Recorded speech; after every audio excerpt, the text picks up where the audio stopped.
Sorry I'm so upset, but please help President Trump. Another Fox News appearance, another Lindsey Graham meltdown. If you can afford $5 or $10, if you can't afford $1, fine, just pray. Make sure you vote as early as you can in your state.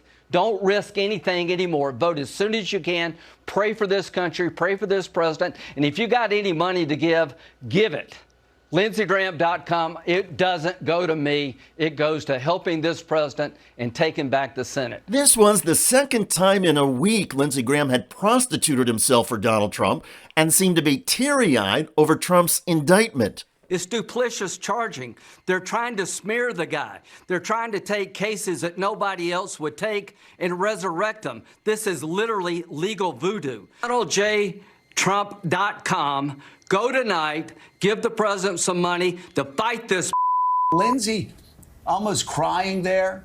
Almost, yes, please give. That reminded me of Oral Roberts climbing up into his tower back in the 80s saying, give me $3 million or I'm not coming down from this tower. They're trying to bleed him dry. Graham is even getting mocked by America's most infamous alleged murderer, O.J. Simpson. The strangest thing I seen this past week was Lindsey Graham crying on TV, begging people to send money to a billionaire. That millionaire, Trump, is also begging for money. Your contribution today will show the left that nothing can destroy the greatest political movement in history. Trump supporters have responded. Just since news of the indictment first came out last week, the Trump campaign says it's raked in more than $5 million, Savannah. They're selling like indictment swag and merch. They're leaning into this. But it's Lindsey Graham's emotional outbursts that seem particularly shameless and odd. We got one last chance here to straighten this out. I just told you a Democratic president lies under oath regarding sexual matters. They're not prosecuted. Lindsey, that Democratic president, Bill Clinton, was impeached. You were one of the House impeachment managers, remember? Clinton also paid $850,000 to settle the Paula Jones lawsuit. A Democratic Secretary of State running for president destroys 33,000 emails under subpoena. They're not prosecuted. A Republican FBI director looked into this in 2016, found the emails were innocuous and immaterial to the subpoenas, and concluded there was no criminal wrongdoing. And we do have one last chance to not become a banana republic. 2024 is the most important election in my lifetime. America literally is at stake as we know it, I'm sorry I'm so upset.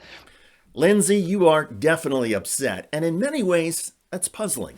Why do you care what happens to Donald Trump?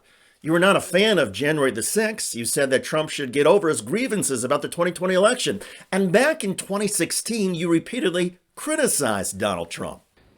I'm not going to try to get into the mind of Donald Trump because I don't think there's a whole lot of space there. I think he's a kook. I think he's crazy. I think he's unfit for office. And I'm a Republican and he's not. He's not a conservative Republican. He's an opportunist. An opportunist. Well, Lindsey, who is the opportunist now? Is your political career now so tenuous and so fragile that another Donald Trump presidency is the only thing that would keep you going?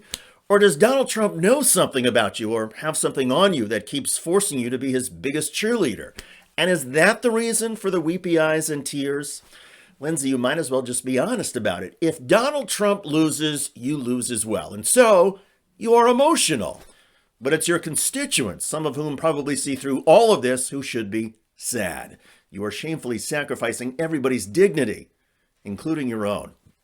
By the way, one of Donald Trump's biggest cheerleaders in the Republican House is Colorado's Lauren Boebert. She just humiliated herself again, this time with an obsession over wolves. From 2002 to present day, approximately 500 people have been attacked by wolves, with nearly 30 of these attacks resulting in human deaths. During that 20-year period, there was only one in the United States. Oops. Well, for Lauren Boebert, it gets even worse. Check out that video at the link below. I'm David Shuster. Thanks for joining us.